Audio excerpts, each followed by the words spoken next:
So thank you for your attention, and thank you, of course, to the organizers.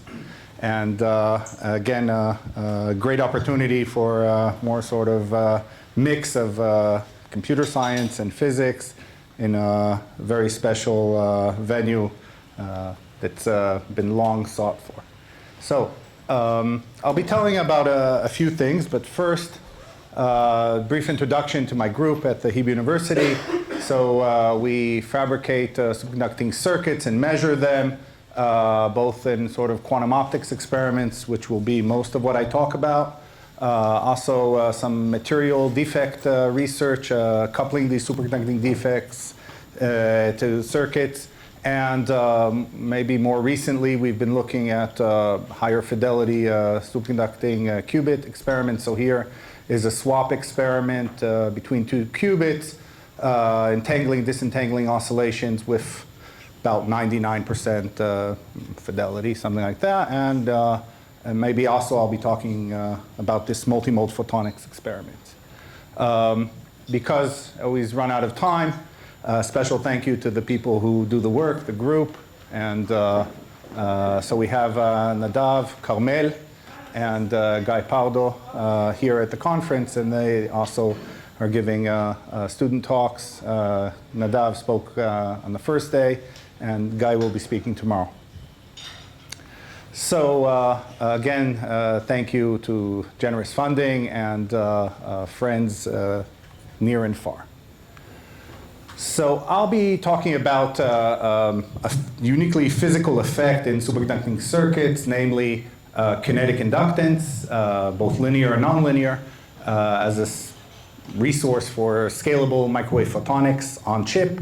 I'll be showing some broadband two-mode squeezing experiments and briefly go over, I guess inspired by yesterday's talk from Shai's group, about our Dirac spinor quantum simulation proposal, just to see if there can be an interesting connection there. And in brief, I'll review some ideas for sensing and phase estimation in NISQ circuits and lattice gauge theory simulations, which we recently published. So jumping right into the photonics experiment, we want to take a page out of the optical photon renaissance that we're undergoing today and into microwaves. And the problem is essentially scalability, because the wavelength is 100,000 times longer. So when you talk about photons in optics, these are micron scale wavelengths, and you can accumulate many pi phases in your interferometers, in your devices, and couple optical circuits in very small ranges and over very large multi-mode volumes. Whereas for superconducting circuits, which typically operate at gigahertz frequencies, the wavelength, again, is centimeter long, as opposed, again, to the micron of optics. And that leads to the fact that in reasonably sized chips and devices, we can only hold a few modes. And accumulating pi phase requires larger and larger chips if you want to go multi-mode. And our high kinetic inductance, that's that acronym there, microstrips in this case, they give us some answer to this scalability issue. So let's talk about what is kinetic inductance. And many of you already have heard me before, but just to be complete, usually when you run current through a wire, the energy associated with that current in a Hamiltonian, which can also be quantized later on, is in the magnetic field.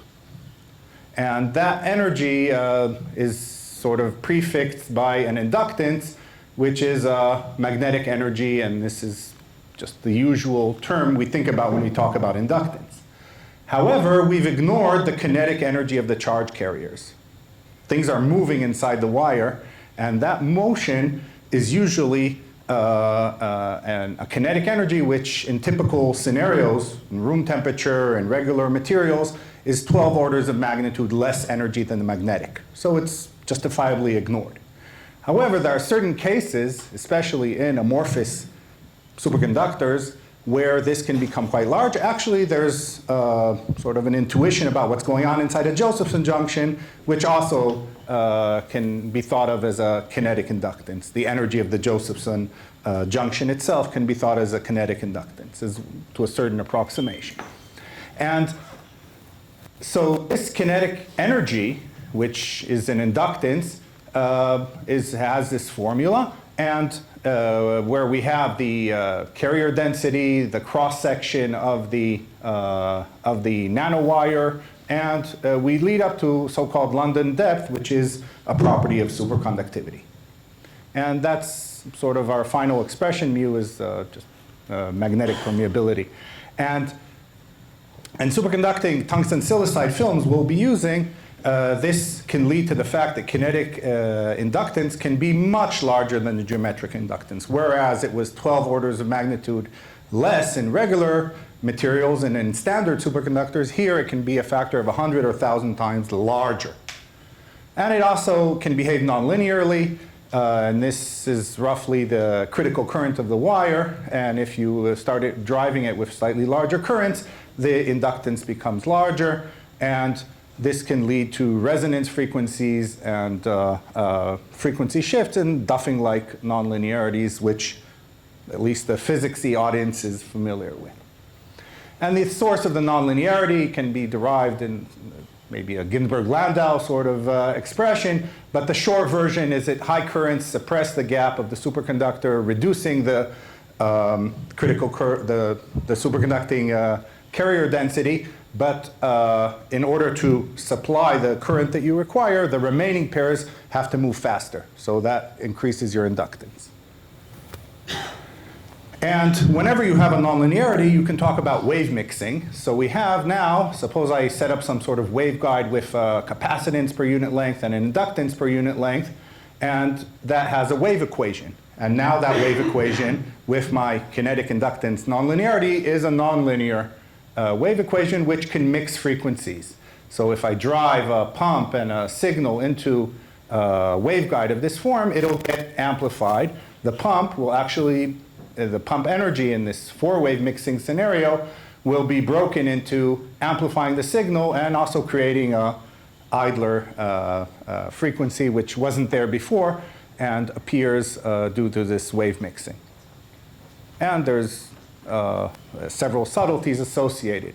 And popular implementations of these traveling wave amplifiers are with Josephson junction chains, which are, at least until recently, were famous for having a low dynamic range. And, but kinetic inductance is an interesting way to try and overcome this in a way we'll show in a moment. So usually people in superconducting qubit world on chips use coplanar waveguides. These are structures that you have some sort of trace and you have ground planes surrounding it. And this is, say, a few, maybe tens of nanometers thick, and it sits on a substrate of some silicon or sapphire of high quality. And the typical impedance of this line, which is an electrical engineering description of how much it resists, how you convert voltage to current, that's impedance, can be complex, here it's real. And also the phase velocity is an important term which discusses how fast the waves propagate in this thing. And regular waveguides made out of aluminum or some other high quality standard superconductor have these sort of, I don't know, typical dimensions and a speed of propagation which is close to that of the speed of light. Whereas, I'll skip that, if we make a microstrip out of our a high kinetic inductance material with sufficiently large capacitance to ground, we can engineer this to have 50 ohm impedance, and that means there'll be a lot fewer reflections, and the microwaves will go in and out without being troubled by that. And the phase velocity, however, becomes extremely low. And that's maybe the take-home message from this slide, that this is 300 or 500 times slower than the speed of light. And the wave mixing equations are, these classical wave mixing amplitudes in the slowly varying envelope representation, and you have some insights about what four wave mixing is, and assume or talk about the phase matching condition and an undepleted pump, and then the equations become a little simpler, and then they get quantized, and you can fabricate such a thing and measure, for example here, measure amplification, which is on order of, relative to the signal, on order of, 20, 30 dB, which is an impressive amplification indicating an effective nonlinearity in these traces. And it's quite broadband and relatively uniform in its amplification, indicating that we've impedance matched and things are working relatively well. The nice thing about these amplifiers is that they have dynamic range, which can be much, much larger than the Josephson circuits. And you can look at the signal to noise and characterize the noise temperature. And it's not that far from the so-called quantum limit of amplification, which means that when you amplify a signal, you have to add noise because you're essentially trying to clone the system, so that adds noise, and ultimately you can't do better than half a photon, which here would be that frequency we were looking at is about 170 millikelvin, and we characterize the noise of our system to be roughly O of 1 of that, which is nice, especially because the amplification is quite broad. So I haven't talked about dielectric loss because we're doing microstrips, and I don't know, it's very technical, so I'll just skip that. But now that we have very, very, very low phase velocity, that means the effective wavelength of these things is 100 or 300 times shorter than the standard free space microwave. So what was centimeters now becomes 100 microns. So the wavelength can now fit very comfortably inside a chip, and you can do many of these waveguides very comfortably to go multi-mode. So here is an example of a chip in which we place these traces, but we add coupling between the lines. And the coupling is an inductive coupling just by putting in this tungsten silicide wires as a nanowire, which is highly inductive. So it's not quite a superinductor, but it's on the way to that. So the microwaves want to travel with their 50 ohm impedance matching along the thicker traces, but they also have some weak coupling periodically placed between the traces. And this, again, is inspired by the experiments in optics where you have a coupled transmission or fiber optics that can allow for quantum walk experiments in which photons are injected to, say, a central trace, and then they, via the coupling, they can slosh into nearby modes. And I'll be showing you 3 different devices that we fabricated. So I showed you this 7-mode or quantum walk device, and we also made this, let's call it a hybrid coupler or an interferometer. And we also made a 49 coupled resonator on chip, and it's all very compact and fits, again, with the vision of scaling to a quantum simulator. And so the coupled waveguides transmit very close to what you simulate, and they have interesting nonlinear properties, but because time is short, we can also skip to showing how the 7-mode waveguide sloshes energy between different modes. Here we're scanning frequency, but you can also input pulses and read out how the microwaves propagate between the different modes as a function of time and frequency. And here is measuring a pulse propagating through the thing, and there's some interesting pulse delays associated with going through the coupling. And some symmetries. So again, what's going on in the coupler? So this is a simulation of injecting into the 4th coupler, and throughout the waveguide over 3 millimeters, we're able to see significant back and forth sloshing at a particular frequency.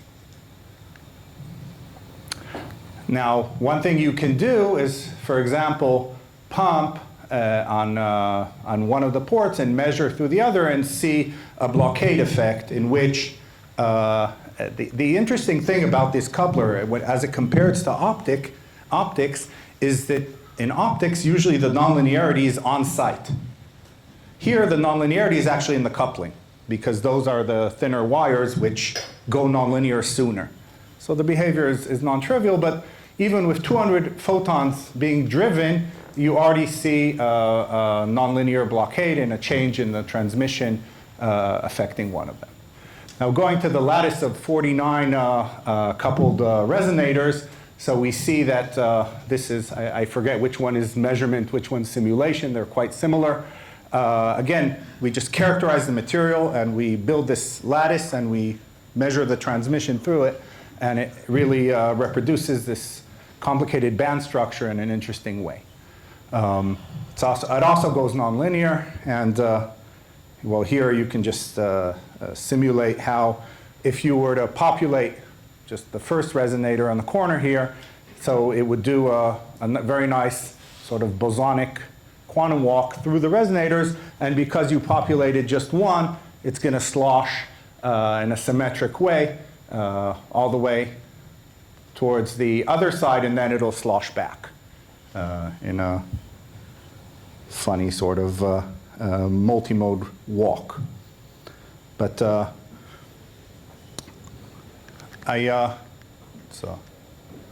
so up until now, essentially, what I've shown you is mostly classical nonlinear behavior, which is approaching few photon behavior. But now let's go more deeply into quantum scalability with these things. So we go back to our amplifier, and now you can add, it's not supposed to be doing that, now you can add a DC current, and you can split between two possibilities of doing a 4-wave mixing and a 3-wave mixing process. For the experimentalist, 3-wave mixing is much easier to measure because you don't have a strong pump stuck in the middle of your signal, and you can filter it out and see the correlations between the signal and the idler in a more transparent way. And just very naively, the nonlinearity is breaking pump photons into signal and idler, and it's happening as a random process, so each one of them has random quadratures as in phase and amplitude, but the sum has to match the origin, so they're entangled. And that's called, in the language of continuous variables, it's called two-mode squeezing. So electric field quadratures are the amplitudes of the, say, cosine and sine, and you quantize all that, and these are non-commuting variables which obey an uncertainty relation, and this is for a particular frequency. And standard coherent states, what you get from if you cool down and filter sufficiently just what comes out of your signal generator, you'll get the so-called coherent states where the quadratures have some uncertainty, that delta I, which is half a photon. That's what you get from classical sources and just filtering it enough. Sorry. Now, just as a side note, it's fun to play at room temperature and measure so-called Wigner function parity. And we, in this work, which is not accepted to PRX yesterday, we show that we can achieve lambda over 4,025 nanoseconds of measurement by measuring quantum-inspired properties of this signal, just as a side note. And again, so we're going to be pushing this, now I'm going to call it a parametric amplifier, because in the 3-mode squeezing scenario, that's what it's doing.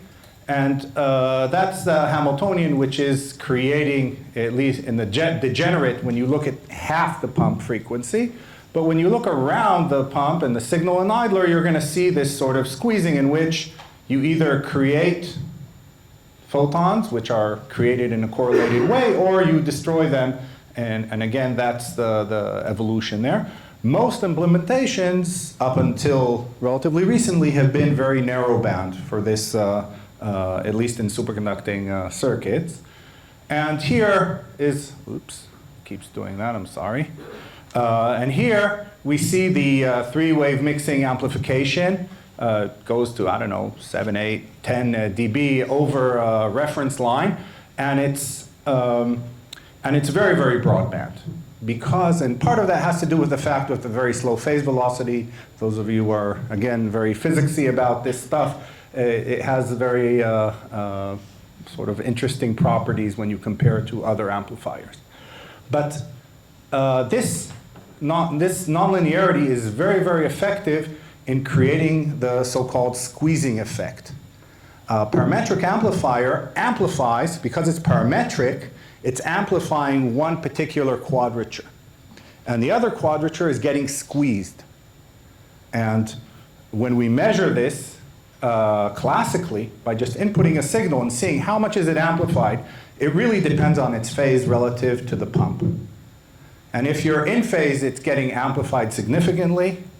And if you're out of phase, it's getting de-amplified, as in shrunk down. And the contrast of this is about 60 dB in power. So a factor of 1,000 in amplitude, which is remarkable. And this is a very, very strong squeezer, especially if you compare it to what the optics guys can do.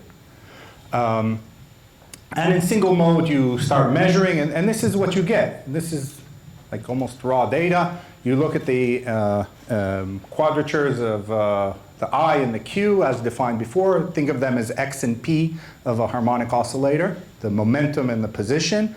And you see that this blue thing is stretched. Now, why is it not shrunk very much in the other dimension? Because we have added noise from our amplifiers later on in the chain.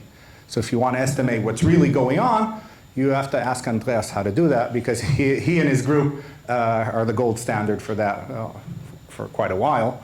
And measuring these wideband correlations, so you have to use correlation functions, and you start measuring and accumulating statistics of a particular implementation. So every time I run this thing and look at a particular frequency, I'm going to get a different position and momentum per mode. It's completely random. But there are correlations, and that's what we measure. So how to measure nothing? You have to work hard in order to measure nothing in a precise way.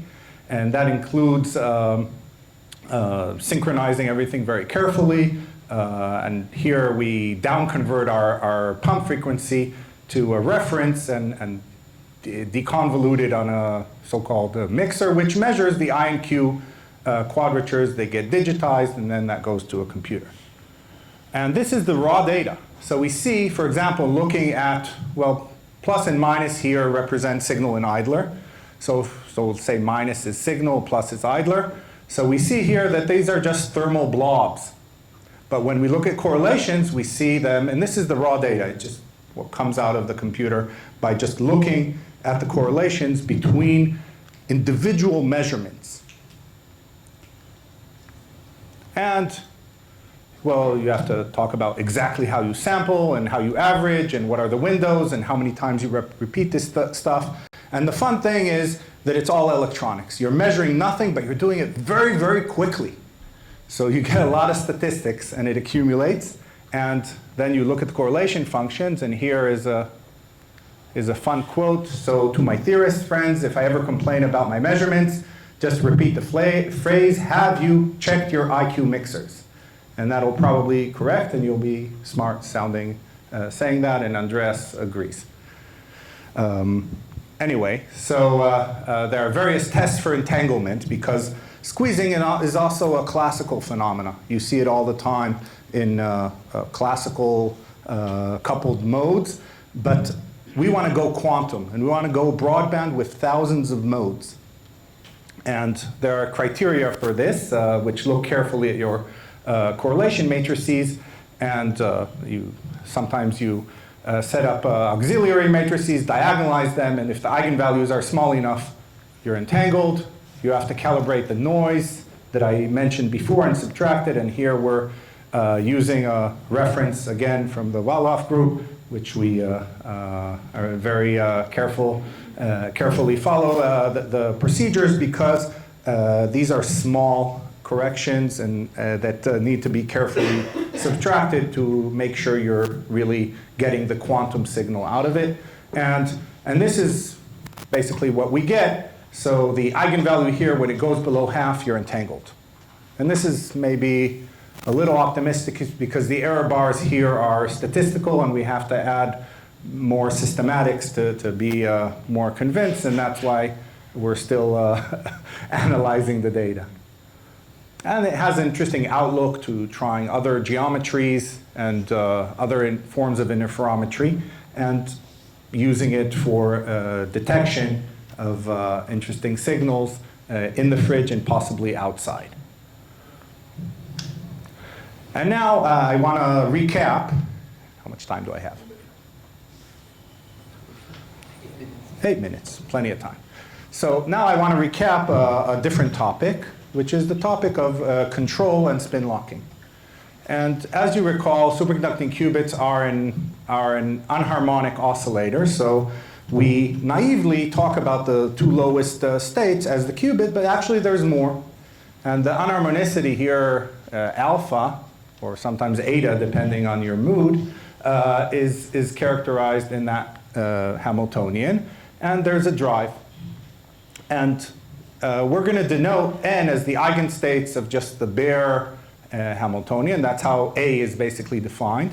But you can with the drive, also you can add detuning, you can talk about its eigenstates, and that adds the tilde. And in the weak limit, the eigenstates of the drive only excite the qubit states, and the eigenstates of these dress states are just sigma x eigenstates, and that those have zero dephasing, and that 0 is equal to 0. And that protects against dephasing, and it's a standard spin locking technique for a qubit. And we're going to do an experiment in which we prepare a superposition, apply a locking pulse, which is just to switch on quasi-adiabatically such a control with a detuning, which I'll be talking about. And we can add a dephasing pulse to the resonator for measurement to increase the dephasing and tune and see how much protection we're getting here. After we switch everything off, we can apply a tomography rotation and measure how much coherence we have left. So this is sort of a sequence, and you see here the dephasing pulses can be longer or shorter than the locking pulse, and that's what we do. Now, if you look at what happens when you start increasing the drive and you demand that this is your criteria for dephasing, you're saying, I want my dress states, 0 tilde and 1 tilde, to respond similarly and fluctuate in a common mode. So we're no longer insisting on there being no dephasing in the sense of levels moving, but we want them to move together. And when you do that, so you have a free parameter of the detuning of the drive, and you find that this criteria, when you diagonalize the multi-level Hamiltonian, it starts at 0, but then it goes up, and the white sort of line here is where this is the common mode appears. And the experiment, rough initial data shows that coherence, when you apply a dephasing pulse, it just dies, and the protection works really well. And this is also, there's a scheme that the Racah group is working on for driving transitions in the qubits, of course, inside the protected basis, and of coupling between neighboring qubits, and these, it appears to be possible.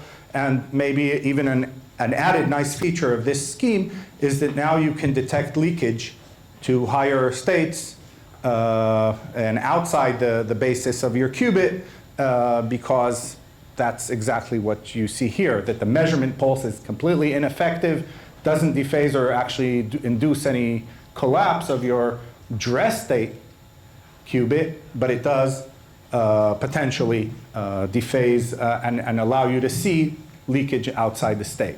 So here's some more data. And here the locking was switched off at this point, and you see that immediately it starts decaying just like the unlocked sequence as before. And it's extremely effective. And you can scan the strength of your dephasing here on the y-axis as a function of time and see that when you apply more and more dephasing, immediately your Bloch vector coherence, which is the color here, just dies very quickly. That's the measurement occurring. Whereas if you apply the protection in parallel, then you can start increasing all the way out to something which is close to a full measurement, and still it resists. Another topic, just a few minutes left. So this is inspired by yesterday's talk by Gal from Shaya Cohen-Gorgie's group in the Technion. So we have our proposal for creating a simulation of a Dirac spinor dynamics. And the idea is that, for those of you who remember their sort of late undergrad education, Dirac spinors are a 4-vector, which have a few interesting representations. There's a standard Dirac notation, but actually we chose to work with so-called supersymmetric representation and 2 coupled qubits.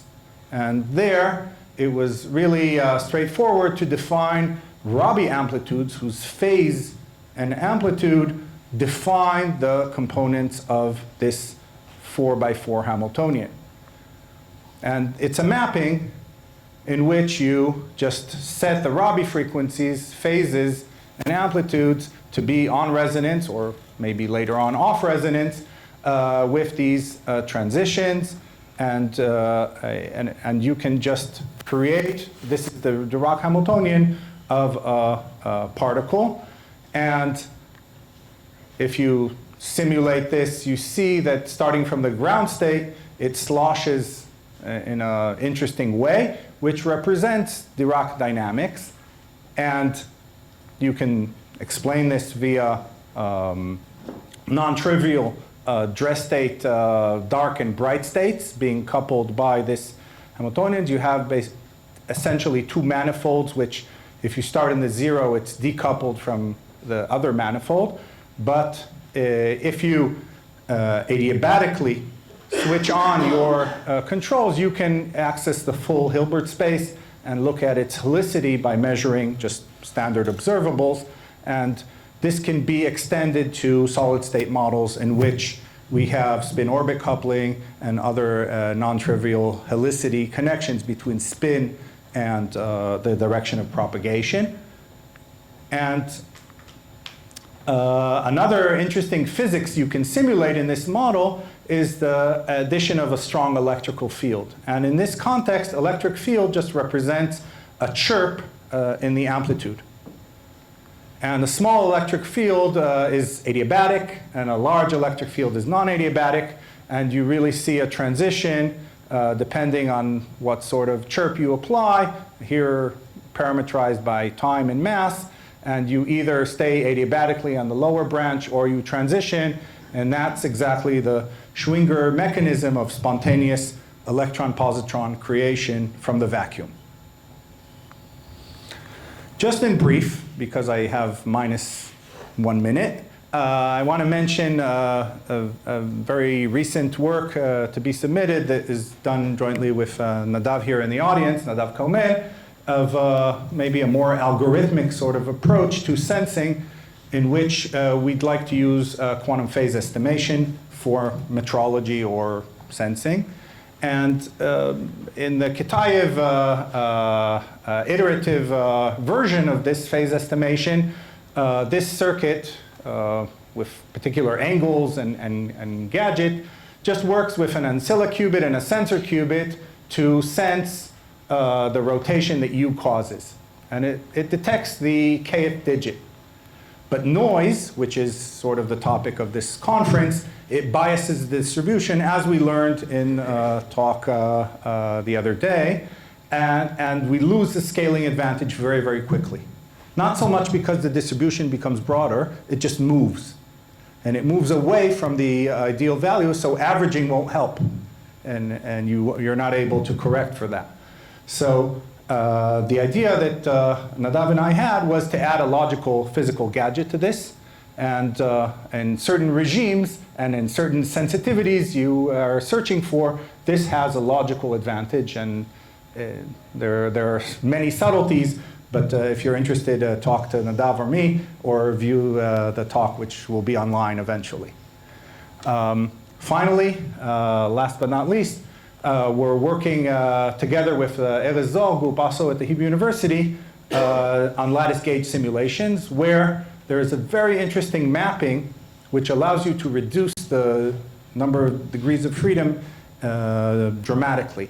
So lattice gauge models are models in which you have fermions on sites coupled by some sort of fields, and you map in the procedure that is outlined in these works, you map, it's called the bosonic reformulation, in which you simplify the fermionic qubits and absorb their statistics in the field qubits, and then you solve Gauss's law to get rid of the matter qubits, and you end up with a very simple and a lot smaller simulation you actually need to do. And again, it takes care of the fermion statistics correctly. And this is, I guess, experiment, and this was done on IBM system and recently published, in which we really see confinement dynamics and evolution of this small gauge system. It's a small simulation of just 3 qubits, but it actually can grow quite scalably to reasonable numbers with known fidelities, and that's discussed in the paper. So thank you for your attention and patience.